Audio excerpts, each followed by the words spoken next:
l'Afghanistan, où le processus de retrait des troupes américaines et de l'OTAN est passé à une phase concrète. La plus grande base aérienne du pays, celle de Bagram, a été restituée aux autorités afghanes. Selon une porte-parole de la Maison-Blanche, le retrait des forces américaines sera terminé d'ici fin août. Il s'agit de mettre fin, a-t-elle dit, à la guerre américaine dans ce pays après 20 ans.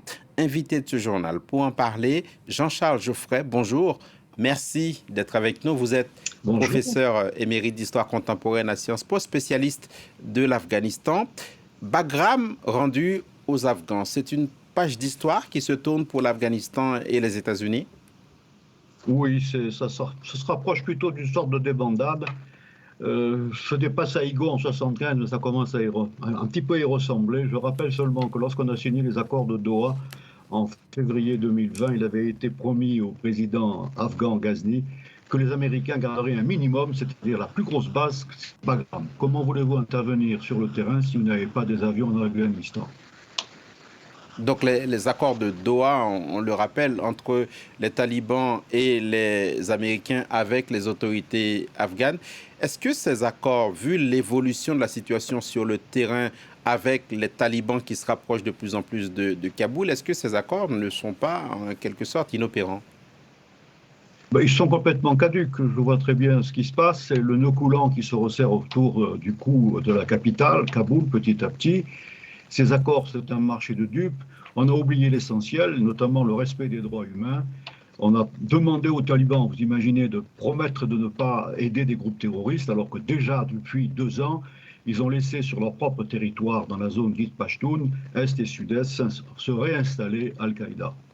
On a l'impression, Jean-Charles Geoffrey, que les Américains repartent la queue basse alors que les talibans reviennent, on l'a rappelé.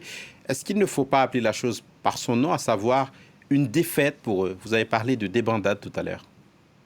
Oui, je dirais même que c'est une honte de laisser le peuple afghan et surtout les femmes afghanes dans un tel état, puisque ce qui va se produire, on l'a déjà vu en 92, 96 et jusqu'en 2001, l'État taliban, c'est le grand retour de l'obscurantisme le plus terrible, notamment pour la société civile, les étudiants et les femmes en général.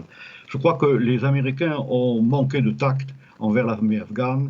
Je rappelle que les Soviétiques, quand ils ont quitté l'Afghanistan en février 1989, avaient laissé une armée afghane forte avec une véritable aviation et qu'ils ont, jusqu'à la chute de l'Union soviétique, apporté un soutien efficace pour repousser ce qu'on appelait à l'époque les Moudjahidines, notamment la bataille de Jalalabad en 1990, lorsque des Scuds qui étaient basés à Kaboul ont frappé une offensive qui avait pour direction la prise de la capitale.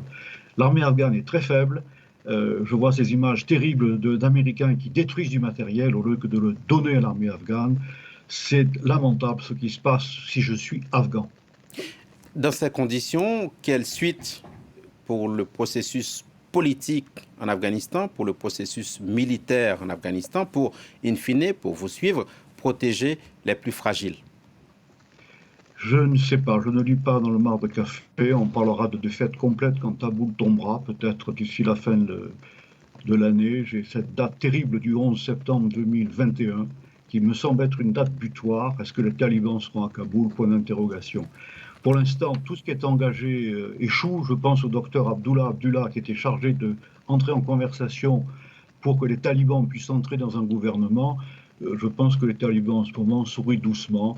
Ils attendent seulement que les Américains évacuent leur toute dernière force. Abdullah qui fait office de Premier ministre en Afghanistan, et les talibans, Jean-Charles Geoffrey, qui se sont réjouis hier du retrait des Américains de la base de Bagram. Merci beaucoup d'avoir été avec Merci. nous sur France 24, spécialiste de l'Afghanistan. Merci.